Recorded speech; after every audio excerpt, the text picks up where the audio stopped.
saya tegaskan mengapa kita membutuhkan Undang-Undang Cipta Kerja. Pertama, setiap tahun ada sekitar 2,9 juta penduduk usia kerja baru, anak muda yang masuk ke pasar kerja, sehingga kebutuhan atas lapangan kerja baru sangat-sangat mendesak. Apalagi di tengah pandemi, terdapat kurang lebih 6,9 juta pengangguran dan 3,5 juta pekerja terdampak pandemi COVID-19. Dan sebanyak 87% dari total penduduk bekerja memiliki tingkat pendidikan setingkat SMA ke bawah, di mana 39% berpendidikan sekolah dasar.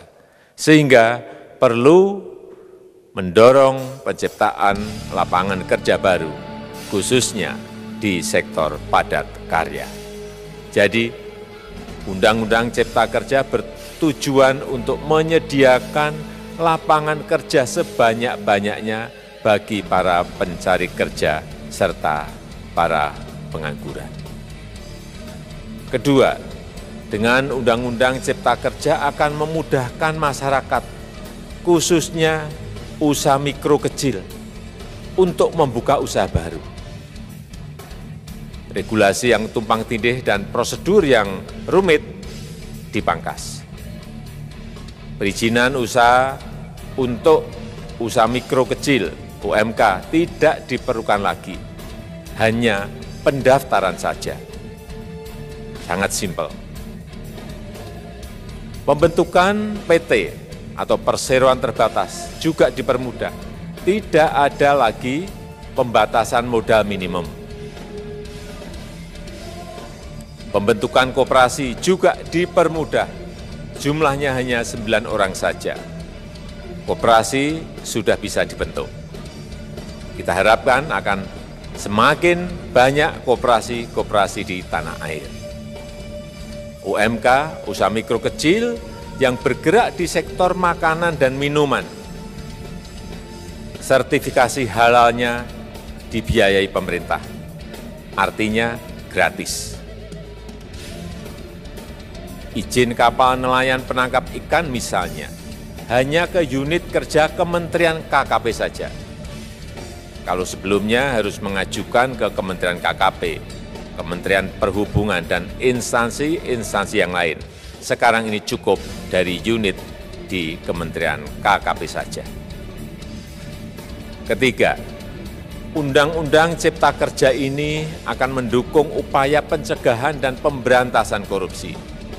Ini jelas karena dengan menyederhanakan, dengan memotong, dengan mengintegrasikan ke dalam sistem perizinan secara elektronik, maka pungutan liar, pungli, dapat dihilangkan. Namun, saya melihat adanya unjuk rasa penolakan Undang-Undang Cipta Kerja yang pada dasarnya dilatar belakangi oleh disinformasi mengenai substansi dari undang-undang ini dan hoax di media sosial. Saya ambil contoh, ada informasi yang menyebut tentang penghapusan UMP, upah minimum provinsi, UMK, upah minimum kota kabupaten, UMSP, upah minimum sektoral provinsi. Hal ini tidak benar, karena faktanya upah minimum regional, UMR, tetap ada. Ada juga yang menyebutkan bahwa upah minimum dihitung per jam. Ini juga tidak benar. Tidak ada perubahan dengan sistem yang sekarang. Upah bisa dihitung berdasarkan waktu dan berdasarkan hasil. Kemudian adanya kabar yang menyebutkan bahwa semua cuti sakit, cuti kawinan, cuti khitanan, cuti baptis, cuti kematian, cuti melahirkan, dihapuskan. Dan tidak ada kompensasinya. Saya tegaskan juga ini tidak benar. Hak cuti tetap ada dan dijamin. Kemudian apakah perusahaan bisa mem-PHK kapanpun secara sepihak? Ini juga tidak benar. Yang benar, perusahaan tidak bisa me-PHK secara sepihak. Kemudian juga pertanyaan mengenai benarkah jaminan sosial dan kesejahteraan lainnya hilang. Yang benar, jaminan sosial tetap ada. Yang juga sering diberitakan tidak benar adalah mengenai dihapusnya AMDAL, analisis mengenai dampak lingkungan.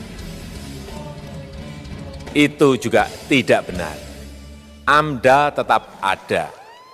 Bagi industri besar harus studi AMDAL yang ketat. Tetapi bagi UMKM lebih ditekankan pada pendampingan dan pengawasan. Ada juga berita mengenai Undang-Undang Cipta Kerja ini mendorong komersialisasi pendidikan. Ini juga tidak benar. Karena yang diatur hanyalah pendidikan formal di kawasan ekonomi khusus, di KEK. Sedangkan perizinan pendidikan tidak diatur di dalam Undang-Undang Cipta Kerja ini. Apalagi perizinan untuk pendidikan di pondok pesantren. Itu tidak diatur sama sekali dalam Undang-Undang Cipta Kerja ini. Dan aturannya yang selama ini ada tetap berlaku. Kemudian diberitakan bahwa keberadaan bank tanah. Bank tanah ini diperlukan untuk menjamin kepentingan umum, kepentingan sosial, kepentingan pembangunan nasional, pemerataan ekonomi, dan konsolidasi lahan serta reforma agraria.